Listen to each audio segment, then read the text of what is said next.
Bapak, Ibu, saudara-saudara, saat ini semua wajib pakai masker.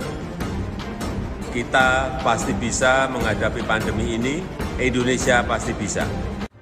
Bapak, Ibu, saudara-saudara, saat ini semua wajib pakai masker. Kita pasti bisa menghadapi pandemi ini, Indonesia pasti bisa. Assalamualaikum warahmatullahi wabarakatuh. Salam sejahtera bagi kita semua. Om Swastiastu, Namo Buddhaya, dan salam kebajikan. Selamat sore Bapak, Ibu, dan saudara-saudari sebangsa setanah air. Kita berjumpa lagi dalam siaran pers perkembangan pemberlakuan pembatasan kegiatan masyarakat atau PPKM. Bersama saya, Reisa Broto Asmoro, dan juru bicara Kementerian Kesehatan, Dr. Siti Nadia Tarmizi. Bapak Ibu sekalian, alhamdulillah, puji syukur kepada Tuhan Yang Maha Esa, situasi perkembangan COVID-19 di Jawa Bali terus mengalami perbaikan yang signifikan. Koordinator PPKM Jawa Bali, Menko Bidang Kemaritiman dan Investasi, mengumumkan bahwa mayoritas kabupaten kota di Jawa Bali sudah turun dari tingkat kondisi yang perlu perhatian ekstra, yaitu level 4 ke level 3 dan 2. Di antaranya adalah daerah istimewa Yogyakarta yang berhasil turun ke level 3. Dan tinggal 11 kota kabupaten lagi di Jawa dan Bali yang masih berada pada level 4 termasuk Bali. Berita yang sangat baik adalah terjadi peningkatan yang signifikan pada jumlah kabupaten kota yang masuk kategori level 2. Meningkat dari sebelumnya 27 menjadi 43 kabupaten kota. Semua ini tentunya adalah sesuatu yang patut kita syukuri sebagai hasil dari kerja keras kita semua. Namun Bapak Ibu sekalian, baik Pak Presiden, Pak Menko Marves, para gubernur, wali kota, dan bupati yang wilayahnya membaik dalam mengendalikan COVID-19 tetap mewanti-wanti kita agar jangan berlebihan merayakan perkembangan baik ini. Karena kita masih berada dalam situasi pandemi. Virus SARS-CoV-2 penyebab COVID-19 masih menular. Meski semakin sedikit, tetap ribuan saudara-saudari kita setiap harinya dilaporkan terjangkit COVID-19. Dan sebagian diantaranya tidak dapat diselamatkan. Artinya kerja keras dan gotong royong belum selesai. Ditambah, apabila euforia dibiarkan, akan semakin terbuka resiko kita. Kalau kita lengah, mulai kendor disiplin menjalani protokol kesehatan, seperti mulai sering melepas masker pada saat bertemu orang di tempat umum, menjadi jarang cuci tangan, dan lupa untuk menjaga jarak, dan kurang cermat lagi menyeleksi mobilitas, serta mulai coba-coba berkerumun.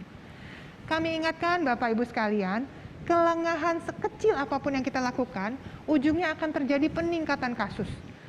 Apabila terjadi peningkatan yang melonjak drastis, rumah sakit dan tenaga kesehatan akan kewalahan. Persediaan obat-obatan dan oksigen makin menipis, dan tingkat kesembuhan akan menurun. Fatality rate atau kematian akan bertambah. Jangan ulangi kondisi Juli lalu dan situasi akhir tahun lalu. Kita pasti sudah belajar banyak dari kejadian sebelumnya. Mari lebih baik dalam mencegah dan hindari untuk menyesal kemudian. Presiden Joko Widodo sudah mengingatkan, penyebaran virus ini bisa saja dikendalikan, namun ia tidak mungkin hilang sepenuhnya. Masyarakat harus sadar bahwa COVID selalu mengintip. Begitu lengah, bisa naik lagi. Begitu pesan Pak Presiden pada saat memimpin rapat terbatas kabinet Senin ini.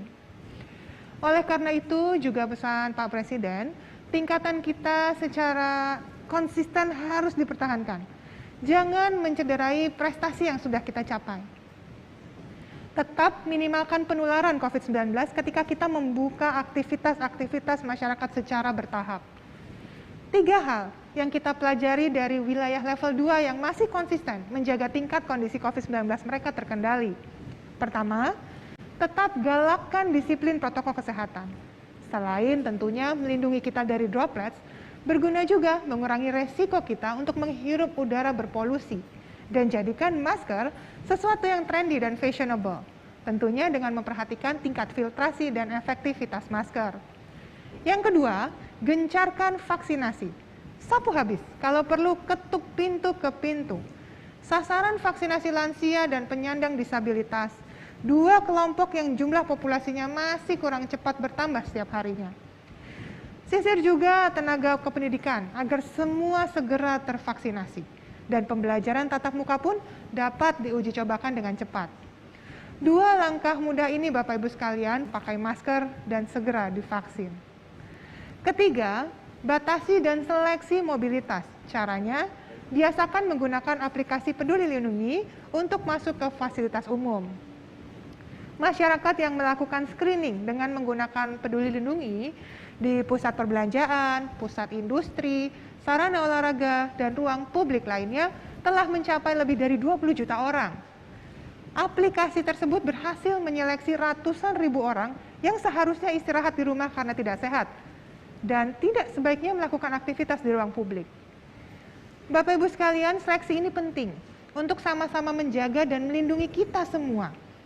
Tanpa alat bantu mendeteksi tingkat kesehatan individu-individu yang masuk ke fasilitas umum, penularan akan terjadi, dapat menciptakan klaster baru, dan kemudian membahayakan keluarga di rumah. Oleh karena itu, pemerintah menghimbau agar masyarakat beraktivitas pada tempat yang sudah menggunakan aplikasi Peduli Lindungi, sehingga dapat mengurangi resiko tertular karena COVID-19. Bapak Ibu sekalian, instruksi Mendagri nomor 39 tahun 2021 yang keluar 6 September kemarin menyatakan bahwa tinggal Kabupaten Ponorogo dan Kabupaten Magetan yang masih dalam kategori PPKM level 4 di Jawa Timur. Sedangkan seluruh 9 kabupaten dan kota di Bali juga masih dalam PPKM level 4. Oleh karena itu, kami mengajak masyarakat semua yang ada di wilayah tersebut, Mas, Mbak, Bli, G, untuk bisa ikut menikmati pembukaan aktivitas masyarakat secara bertahap. Mari kita makin gencar bergotong royong dengan pimpinan dan aparat daerah lainnya untuk mencapai indikator PPKM yang baik. Turunkan kasus, kurangi angka pasien di rumah sakit, tekan angka kematian, dan naikkan jumlah orang yang diperiksa, jumlah orang yang dilacak, dan naikkan angka kesembuhan.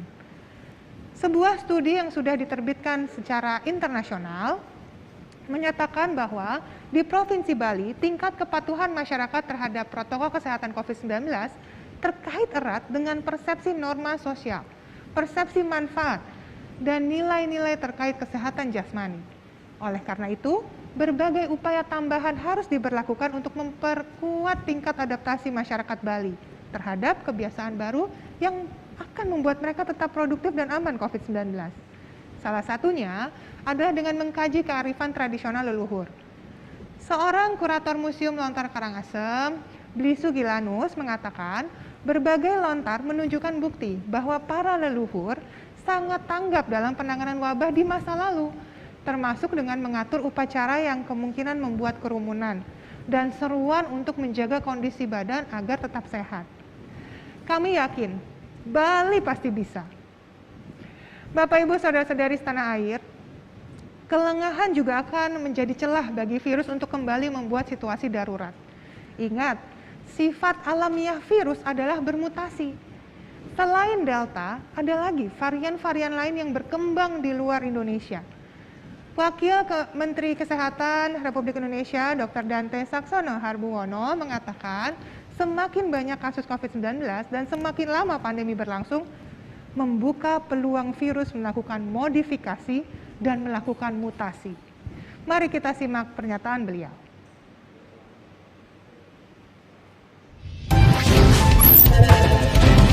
Salah satu mutasi selain varian Delta yang baru saja kita alami, sekarang sudah ada varian Mu. Varian Mu ini terjadi di Kolombia. Secara laboratorium itu mempunyai resistensi terhadap kondisi vaksin. Karena itu perlu diperlukan konteks laboratorium, tidak dalam konteks epidemiologi. Penyebarannya tidak sehebat penularan dari varian Delta. Di beberapa tempat di sekitar kita varian Mu ini belum terdapat. Kita sudah melakukan genome sequencing terhadap 7.000-an orang seluruh Indonesia dan belum terdeteksi varian Mu. Semakin banyak kasus ini berkembang dan semakin lama pandemi ini berlangsung, maka virus itu akan melakukan modifikasi dan melakukan mutasi. Jadi saya hanya sekali lagi menghimbau kita semua supaya kompak untuk supaya kita jangan kena lagi gelombang ketiga. Ini adalah keselamatan rakyat Indonesia, keselamatan kita semua. Ya, salah satu yang jadi perhatian Kementerian Kesehatan adalah varian Mu. Kementerian Kesehatan meminta masyarakat tetap diminta waspada. Gelombang serangan varian baru sangat mungkin apabila kita semua ini tidak patuh protokol kesehatan. Menteri Koordinator Bidang Kemaritiman dan Investasi Luhut Binsar Panjaitan menghimbau agar kita semua tetap kompak untuk disiplin dan saling mengingatkan, supaya kita jangan sampai kena lagi gelombang serangan varian baru virus SARS-CoV-2 ini. Bapak Ibu sekalian, apapun variannya, disiplin protokol kesehatan dan vaksinasi adalah perlindungannya. Dan kita sudah punya alatnya semua. Beberapa waktu lalu, Satgas Penanganan COVID-19 mengeluarkan buku panduan pelaksanaan protokol kesehatan di ruang publik. Kini, bidang perubahan perilaku Satgas sudah menyiapkan panduan orang tua dalam menghadapi pembelajaran tatap muka. Dr. Sony Harmadi, Ketua Bidang Perubahan Perilaku, menjelaskan bahwa buku ini penting karena proses penyelenggaraan pembelajaran tatap muka terbatas menganjurkan setiap sekolah untuk memiliki persiapan yang matang. Sekolah dapat memulai sistem pembelajaran tatap muka di masa pandemi COVID-19 dengan lancar hanya apabila mampu menerapkan rangkaian protokol kesehatan secara disiplin.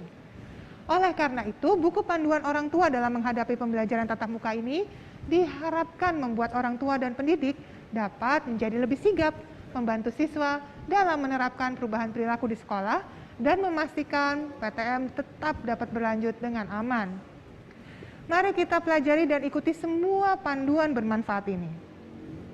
Sebagai penutup, saya mengucapkan terima kasih kepada 118.787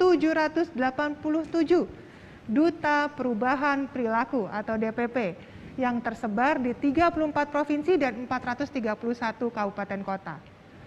Sudah setahun sejak 7 September 2020 sampai dengan kemarin 7 September 2021, para relawan ini mengamati kepatuhan prokes dan mengedukasi lebih dari 59 juta orang. Dan mereka juga telah membagikan 18,8 juta masker ke seluruh pelosok Nusantara. Merekalah yang tanpa lelah selalu mengingatkan kita saat kita terkadang lengah untuk minimal selalu memakai masker, mencuci tangan, dan menjaga jarak. Sekali lagi terima kasih dan selamat ulang tahun bagi DPP di seluruh Indonesia. Tetap semangat. Bapak Ibu, saudara-saudari, jelas sekali upaya mengendalikan COVID-19 hanya bisa dilakukan bersama-sama dengan cara yang sama. Kita harus bisa. Selamat sore dan salam sehat dari saya. Wassalamualaikum warahmatullahi wabarakatuh. Om Santi Santi Om. Sekarang mari kita simak keterangan pers Dr. Nadia, juru bicara Kemenkes Republik Indonesia. Kita mulai menghadiri jembatan baru untuk saling jaga diri. Yuk, vaksin. Tetap jaga protokol 3M ya. Lindungi keluarga, lindungi Indonesia.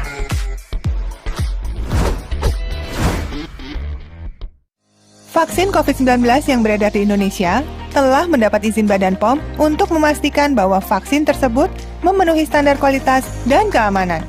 Ketika vaksin COVID-19 disuntikan ke dalam tubuh manusia, vaksin memperkuat sistem imun dengan membentuk suatu memori untuk melawan virus yang menyebabkan COVID-19. Jika orang yang telah divaksin terpapar virus COVID-19, maka sistem imun akan mengenali virus dan merespons lebih cepat dengan menetralkan virus yang masuk ke dalam tubuh. Dengan vaksin, tubuh akan memiliki perlindungan lebih agar tidak jatuh sakit atau menderita sakit yang parah akibat virus COVID-19.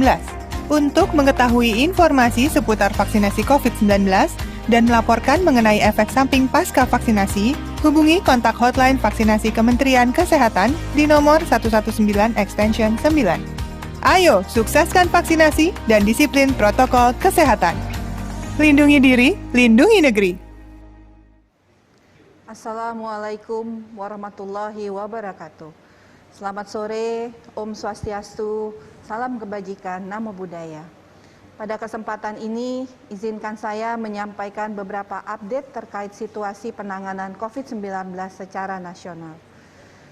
Secara nasional, saat ini kita berada di tingkat asesmen situasi level 2, di mana pada Juli lalu kita berada di level 4. Saat ini hanya tersisa 2 provinsi yang masih berada di level 4, yaitu Provinsi Bali dan Provinsi Kalimantan Utara.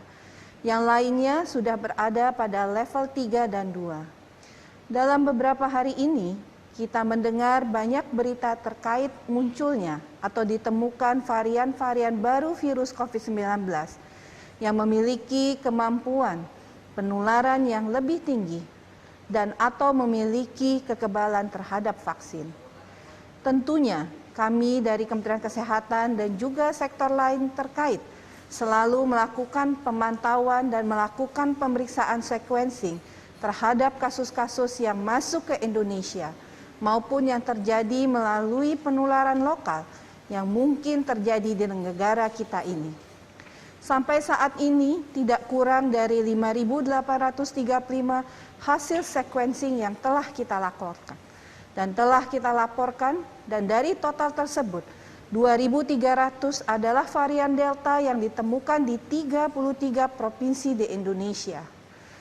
Selain itu, seperti dalam tabel di samping ini, kita juga melakukan pemantauan semua varian yang muncul, baik itu varian of concern, yaitu varian Alpha, Beta, Gamma, dan Delta, maupun varian of interest, seperti varian Eta, Iota, Kappa, Lambda, dan lainnya, termasuk tadi yang disampaikan oleh Dr. Reza, varian Mu, dan juga varian-varian lokal yang muncul di Indonesia. Kami juga melakukan pemantauan terhadap varian Mu yang saat ini menyebar di 46 negara. Kami terus berkoordinasi dengan petugas-petugas di pintu-pintu masuk negara untuk menyusun kebijakan mengantisipasi kemungkinan masuknya varian yang dikatakan memiliki kekebalan atau efek terhadap vaksinasi. Pemerintah juga berupaya mencegah masuknya varian baru dari luar negeri ini melalui pengetatan kebijakan karantina internasional, entry dan exit testing, serta persyaratan vaksinasi. Kami terus berkonsultasi dengan WHO untuk terus memperbarui informasi terkait varian Mu dan varian-varian lain yang berpotensi menyebar di Indonesia. Selanjutnya, kami mencatatkan tren penurunan kasus konfirmasi COVID-19 dan kematian COVID-19 dalam 3-4 minggu terakhir. Secara nasional terjadi penurunan kasus sebesar 42% dibandingkan minggu sebelumnya.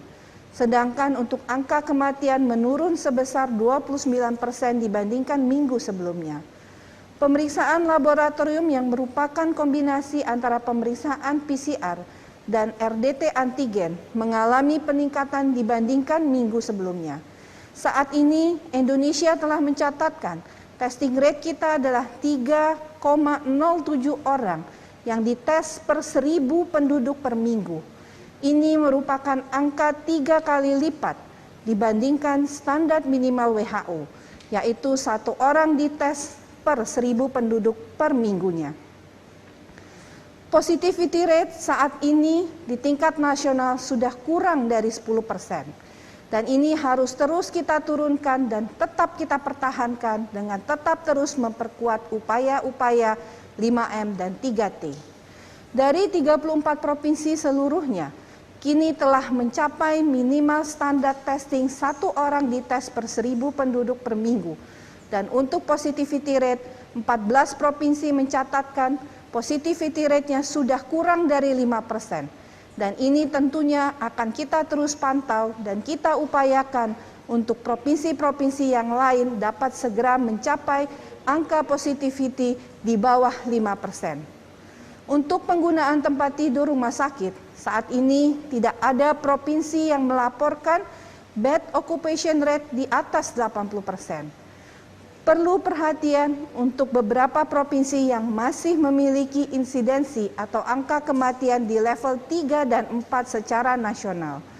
Kita tahu bahwa angka positivity rate kita sudah mencapai 6,36%. Walaupun sudah menurun, kita tidak boleh lengah karena standar angka positivitas yang baik dari WHO yaitu kurang dari 5%. Sudah terdapat 16 provinsi dengan positivity rate kurang dari 5%. Kembali kami ingatkan bahwa meskipun kasus COVID-19 menurun, tetapi masih banyak provinsi yang belum memperbaharui status kasusnya yang telah berusia lebih dari 21 hari. Hal ini terjadi karena adanya keterlambatan dalam melakukan input data kematian ke dalam sistem. Keterlambatan ini terjadi karena adanya prosedur administrasi yang berjenjang yang dibutuhkan mulai dari level RT, RW, kelurahan, kecamatan, hingga dinas dukcapil untuk menyatakan kondisi seorang yang telah meninggal. Belum lagi ada keterbatasan dari para tenaga kesehatan untuk tidak bisa langsung menginput pelaporan data kematian karena tingginya beban kerja dalam menangani tingginya kasus aktif yang terjadi pada saat itu. 25,9% dari total kasus aktif yang tercatat adalah kasus yang belum diperbaharui statusnya lebih dari 21 hari. Saat ini tentunya Kementerian Kesehatan telah melakukan berbagai evaluasi dan kedepannya diharapkan rumah sakit maupun Fasiankes lainnya dapat langsung melaporkan data kematian kepada Kementerian Kesehatan sehingga keterlambatan pelaporan data kematian ini dapat diminimalisir di kemudian hari. Pada slide berikutnya dapat kita lihat bahwa 27,9% kasus kematian yang dilaporkan adalah dari sampel pemeriksaan PCR positif lebih dari 21 hari. Provinsi dengan angka kematian tertinggi adalah Provinsi Jawa Timur dengan temuan 1.000 kasus, sementara provinsi dengan persentase keterlambatan pelaporan kasus tertinggi adalah Jawa Tengah sebesar 56,4%. Jika kita melihat perbandingan data dari tanggal 28 Agustus hingga 4 September, terlihat tren kasus konfirmasi, kasus perawatan dan kematian juga semakin menurun. Namun masih ada beberapa wilayah yang masih tinggi angka kasus konfirmasi hariannya, angka kematian seperti di Kalimantan Utara yang masih tinggi dan angka perawatan di rumah sakit di Kalimantan Timur dan Provinsi Bali yang masih tinggi. Seperti yang kami sebutkan sebelumnya, terjadi penurunan tren penambahan kasus secara nasional. Jika kita membaginya ke dalam kelompok berdasarkan situasi geografis atau regional, maka kita akan bisa lihat pada grafik di samping ini. Saat ini penurunan insiden kasus terjadi di semua regional di Indonesia, dengan puncak rata-rata dimulai pada bulan Juli. Dan dapat kita lihat puncak terjadi pertama kalinya di regional Jawa dan Bali. Dan ini konsisten dengan temuan atau meluasnya varian Delta di wilayah tersebut. Puncak selanjutnya terjadi di regional Sumatera, Kalimantan, Sulawesi, Nusa Tenggara, dan Maluku, Papua. Dan ini juga konsisten dengan pola penyebaran varian Delta yang memang memiliki tingkat penularan yang sangat tinggi. Oleh karena itu, kami terus memantau varian apa saja yang bersirkulasi di masyarakat, karena ini akan sangat berpengaruh pada kebijakan dan intervensi yang akan kita ambil, seperti PPKM yang telah kita terapkan di awal Juli 2021. Menyikapi meluasnya varian Delta di Indonesia, penurunan kasus Jawa Bali dapat kita amati di mana semenjak dilaksanakannya PPKM darurat yang diikuti oleh PPKM level 2, 3, dan 4 mengikuti tentunya situasi di wilayah. Semenjak diberlakukan PPKM darurat yang diikuti dengan instruksi Kementerian Dalam Negeri yang tentunya meningkatkan testing di semua wilayah provinsi dan kabupaten kota, maka puncak pelaporan kasus dilaporkan pada tanggal 15 Juli dengan jumlah 43.925 kasus dalam sehari. Dan per tanggal 7 September sudah turun sebesar 92% dibandingkan dengan puncak pada tanggal 15 Juli tersebut. Hal ini tentunya kabar baik dan merupakan upaya yang akan terus kita lakukan untuk menekan laju penularan, menekan angka kesakitan, dan menekan angka kematian akibat COVID-19. Tentunya upaya penguatan 3T, testing, tracing, dan treatment, penguatan kepatuhan terhadap protokol kesehatan, dan juga vaksinasi. Upaya vaksinasi COVID-19 terus kita lakukan. Pertanggal 7 September kemarin sudah lebih dari 100 juta dosis vaksin COVID-19 dengan berbagai jenis telah diberikan kepada masyarakat sejak 13 Januari 2021. Untuk dosis pertama sudah hampir 70 juta penduduk menerima setidaknya dosis pertama vaksin COVID-19, yang berarti 32,6% dari total populasi target, dan capaian ini tentunya akan terus kita tingkatkan. Kami juga memberikan perhatian khusus bagi populasi rentan seperti penduduk lanjut usia, yang saat ini cakupannya masih sekitar 28,2% untuk dosis pertama dan 18% untuk dosis kedua. Angka ini tentunya bervariasi di setiap provinsi seperti pada slide di samping ini. DKI Jakarta, Bali, dan Daerah Istimewa Yogyakarta termasuk provinsi dengan cakupan tertinggi untuk kelompok usia lansia. Kita berharap pemerintah daerah dapat segera menyusun strategi untuk menjangkau populasi ini, karena tentu masing-masing daerah memiliki keunikan dan permasalahannya masing-masing. Lakukan alokasi khusus untuk vaksin, terutama untuk penduduk lansia di setiap pelaksanaan vaksinasi, baik yang dilakukan di Fasiankes maupun yang dilakukan di beberapa tempat secara massal dengan bekerjasama TNI dan Polri. Kita memahami untuk segera meningkatkan cakupan vaksinasi untuk semua populasi, tapi kami berharap dan berupaya supaya populasi rentan termasuk lansia yang memiliki kerentanan untuk mendapatkan gejala parah bahkan kematian dapat segera diprioritaskan.